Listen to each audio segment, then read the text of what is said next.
Excuse me, may I have your attention, please? Okay.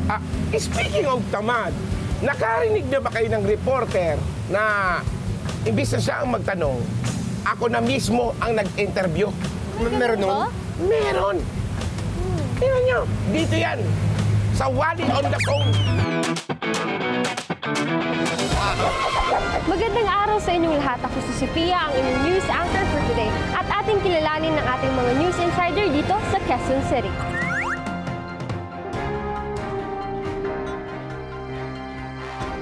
At andito po ang ating news insider na si Ate. Ano pong pangalan niyo, Ate? Annabel. Ayan, Ate.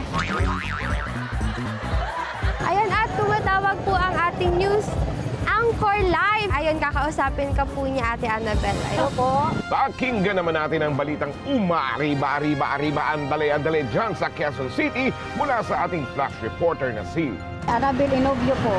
Si Kuya Freddy ang ating news insider ngayon. Ano po? Ano po kaya ang balita kapag ang lalaki ay may bigote? Aber, sige nga po. Masipag po yan.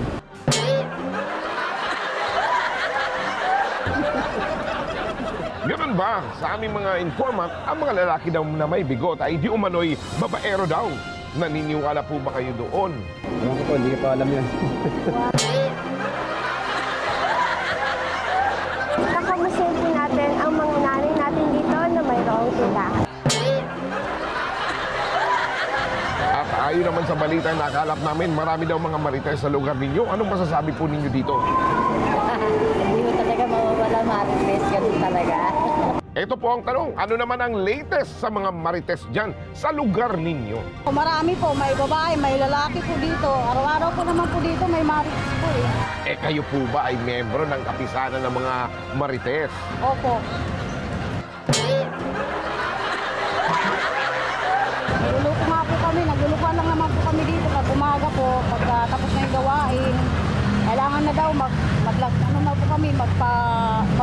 na po kami kasi umpisa na daw po ng marites. Ilan po ba ang naging asawa ninyo? Isa lang po, isang pamilya lang. Ilan naman po ang anak ninyo sa pangalawa? Dalawa po. Naku po, dalawa po ang asawa ninyo? Ako, dati po. Dati. Siguro nakakakiliti nga talaga mga bigote kaya kayo matinik sa chicks or babae. Hindi po ba? Pilit ng bangus.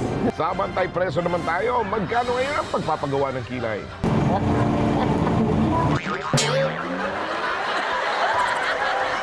Ate, maraming salamat sa inyong oras at ano po ang masasabi ninyo kapag naibalita kayo sa TV? Okay lang po, sir. Wala naman po ako ginagawang masama eh. Ano lang po ako dito, nagmamarites. Saka, ganyan, nagmamasid-masid sa paligid po. Okay naman pala eh. Sakto, dahil ipapalabas kayo sa Wow Mali, Doble Tama! Ay, wow, mali. Ay, ano ba yan? Wow, mali.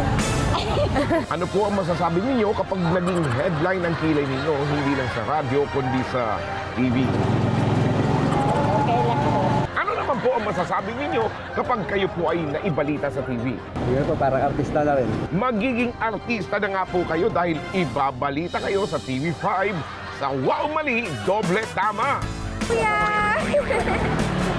Yung mali na wow, mali ako ah. Wow, mami! May kanya-kanya talagang sagot eh. Ay, naku, so, pulay talagang mga Pinoy. Kahit di na normal ang tanong nila, ayaw nilang mapahiya sa kausap.